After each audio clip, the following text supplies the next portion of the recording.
कारल्याची भाजी म्हटलं की सगळ्यांचं घरामध्ये नाक मुरडलंच पाहिजे. कडू लागतात की नाही? पण मैत्रिणींनो, आज ही मी कारल्याची भाजी बनवणार आहे ना, ती अजिबातही कडू लागणार नाही आहे. अगदी मस्त अशी कारल्याची भाजी आज मी बनवणार आहे. चला तर पाहूया. त्यासाठी पाव किलो कारली मी चांगली स्वच्छ धुवून पुसून घेतली आहे आणि कारल्याला अशा प्रकारे चकत्यांमध्ये कापून घेतली आहे. आता कापताना काय करायचं, यामध्ये ज्या निबार बिया आहेत की नाही त्या काढून घ्यायच्या आणि कवळ्या असतील तर त्या अशाच ठेवायच्या. तर सगळी कारली मी या पद्धतीने कापून घेतली आहे गोल गोल चकतीमध्ये. आता काय करायचे, आपल्याला यामध्ये 1 चमचाभर मीठ घालायचं आहे आणि हे मीठ आपल्याला या कारल्यांना छान असं चोळून घ्यायचं आहे. कारल्याला मीठ चोळून घेतलं आणि अशा प्रकारे 15 ते 20 मिनटं ठेवून दिलं तर यातलं कारल्याचं कडू पाणी आहे ना ते निघून जातं आणि कारली ही कमी कडू होतात. आता इथे कारल्याला मीठ चोळून घेतलं आहे, यावरती झाकण ठेवलं आहे आणि हे साईडला ठेवून दिलं आहे. कारल्याची भाजी बनवण्यासाठी इथे आपण कांदा कापून घेऊया. तर मोठ्या आकाराचा इथे मी कांदा घेतला आहे. कांद्याचं आपल्याला हे टरकलं काढून घ्यायचं आहे. टरकलं काढल्यानंतर हा कांदा थोडासा काळपट असतो, कारण की त्याला थोडीशी बुरशी आलेली असते. तर ती आपण स्वच्छ करून घ्यायची, म्हणजे धुवून घ्यायची. कांदा स्वच्छ धुवून घेतला तर काय होतं, कांद्याचं कडवटपणासुद्धा निघून जातं. आपल्या डोळ्यातून पाणीसुद्धा येत नाही कापताना. तर हा कांदा मी धुवून घेतला आहे आणि कांद्याचा जो कडक भाग असतो तो सुद्धा काढून घ्यायचा. हा आपण खायचा नाही आहे. आता कांदा कापताना असा लांबट लांबट आपल्याला कापून घ्यायचा आहे. जसं आपण कांद्याची भजी करतो तेव्हा कापतो ना, त्याच पद्धतीने थोडासा पातळ कापून घ्यायचा आहे. तर इथे कांदासुद्धा आपल्याला जास्त वापरायचा आहे, म्हणून मी एक मोठ्या आकाराचा कांदा घेतला आहे. आता हा कांदा सगळा कापून झाला आहे. कापलेला कांदा एका साईडला ठेवून देऊया. आता आपण जी कारली झाकून ठेवली होती ती बघूया. तर कारल्याला ह्या प्रकारे पाणी सुटलं आहे, ते आता पिळून पिळून असं काढून घ्यायचं. हे कडवट पाणी आहे.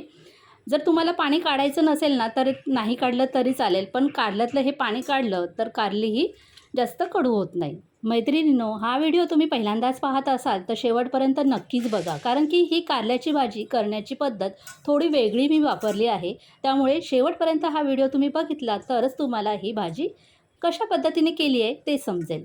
आणि व्हिडिओ पाहिल्यानंतर लाईक आणि चॅनलला सबस्क्राईब करायला विसरू नका. त्यानंतर गॅस चालू करून त्यावरती कढई ठेवायची. कढईमध्ये तेल घालायचं आणि सगळी कारली या तेलामध्ये आपल्याला कुरकुरीत होईपर्यंत भाजून घ्यायची आहे. इथे मी कारली तळून घेत नाही, त्यामुळे जास्त तेलाचाही वापर इथे मी करत नाही आहे. आणि याला अगदी 5 मिनटं लागतात. 5 मिनटातच ही कारली छान अशी कुरकुरीत होतात. थोडासा रंग बदली झाला आहे बघा कारल्याचा. आता ही सगळी कारलं मी अशा पद्धतीने एका ताटामध्ये काढून घेतली आहे. आता कढईमध्ये जे तेल उरलं आहे त्यामध्येच मोहरी आणि जिरे घालायचे आणि ते छान तडतडल्यानंतर आपण जो कापून ठेवलेला कांदा आहे तो घालून घ्यायचा. कांदा मस्त असा गुलाबी रंगापर्यंत छान असा परतून घ्यायचा. तो सुद्धा छान असा कुरकुरीत होतो परतल्यामुळे. आणि त्यानंतर आपल्याला यामध्ये काही मसाले घालायचे आहेत. तर मसाल्यामध्ये मी लाल तिखट घातलं आहे, हळद पावडर घातली आहे, गरम मसाला घातला आहे, धणे पावडर घातली आहे. आता इथे मी पाव किलो कारली वापरली आहे, त्यानुसार इथे लाल तिखट गरम मसाला घातला आहे. आता तुम्ही जेवढं तिखट खाणार आहात त्यानुसार यामध्ये मसाले घालून घ्यायचे आहेत. तर मसाले या कांद्यामध्ये छान असे मिक्स करून घ्यायचे, परतून घ्यायचे. नंतर आपण कारली जी फ्राय करून घेतली होती ती घालून घ्यायची आणि ही सुद्धा यामध्ये छान अशी मिक्स करून घ्यायची, परतून घ्यायची आहे. त्यानंतर आपल्याला यामध्ये चवीपुरतं मीठ घालायचं आहे.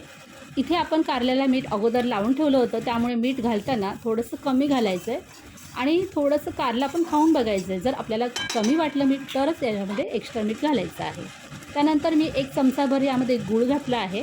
त्यानंतर भाजलेल्या शेंगदाण्याचा 2 ते 3 चमचे कूट घालायचा आहे आणि एकदा परत हे चांगलं मिक्स करून घ्यायचं आहे.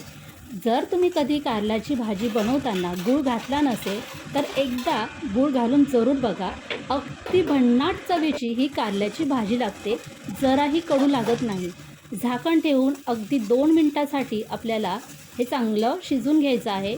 आपण कारली ही चांगली तेलामध्ये फ्राय करून घेतली होती, म्हणून कारली शिजायला इथे जास्त वेळ लागत नाही. अगदी झटपट कारली तयार होतात. वरून मस्त अशी हिरवीगार कोथिंबीर चिरून घालायची. बघा इथे अगदी कमी वेळेमध्ये आपली कारल्याची भाजी तयार होते. अगदी वेगळ्या चवीची. कधी तुम्ही बनवली नसेल तर जरूर एकदा अशा पद्धतीचे कारल्याची भाजी बनवून बघा. खरंच सांगते, तुमच्या घरात जर कारल्याची भाजी कोणी खात नसेल ना तर अगदी आवडीने ही कारल्याची भाजी खातील. टिफिनसाठी झटपट होणारी अशी कारल्याची भाजी नक्कीच बनवून बघा. ही कारल्याची भाजी तुम्ही चपाती, भाकरी किंवा डाळ भाताबरोबर तोंडी लावू शकता. कारल्याची भाजी जर तुम्हाला आवडली तर नक्कीच एक लाईक आणि छोटंसं कमेंट करायला विसरू नका. पुन्हा भेटूया अशा छोट्याशा रेसिपीसोबत. तोपर्यंत बाय बाय.